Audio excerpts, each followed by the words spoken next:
என்னைக்காச்சும் நீங்க ட்ரெயின்ல ஃபர்ஸ்ட் கிளாஸ் டிக்கெட் புக் பண்ணி அந்த ட்ரெயினுக்காக 1 மணி நேரம் ஸ்டேஷன்ல நின்று அந்த ட்ரெயின் ஸ்டேஷனுக்கு வந்ததுக்கு அப்புறமா ட்ரெயின்ல ஏற முடியாம ட்ரெயின் உங்க கண்ணு முன்னாடி உங்களை தாண்டி போயிருக்கா? அட இந்த மேட்டர் எனக்கு நடந்துச்சுங்க. அன்னைக்கு ஒரு நாள் சேலத்துல இருந்து சென்னை வரலாம்னு சொல்லிட்டு ஃபர்ஸ்ட் கிளாஸ்ல ட்ரெயின் டிக்கெட் புக் பண்ணிருந்தேன். நைட் 2 மணிக்கு ட்ரெயின், கஷ்டப்பட்டு எழுந்திருச்சு தான் ட்ரெயினை பிடிக்கலாம்னு போயிருந்தேன். ஆனா இந்த மாதிரி மேட்டர் வழக்கமா நடந்துட்டு இருக்கு.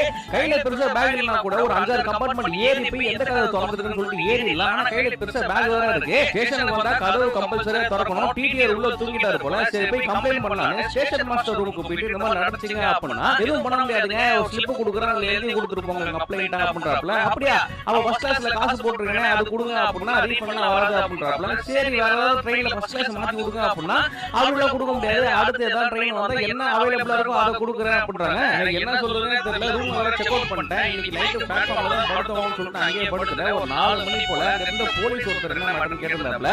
இந்த மாதிரி சொல்லியிருந்தப்ப அவரும் போயிட்டு ஸ்டேஷன் மாஸ்டர் கிட்ட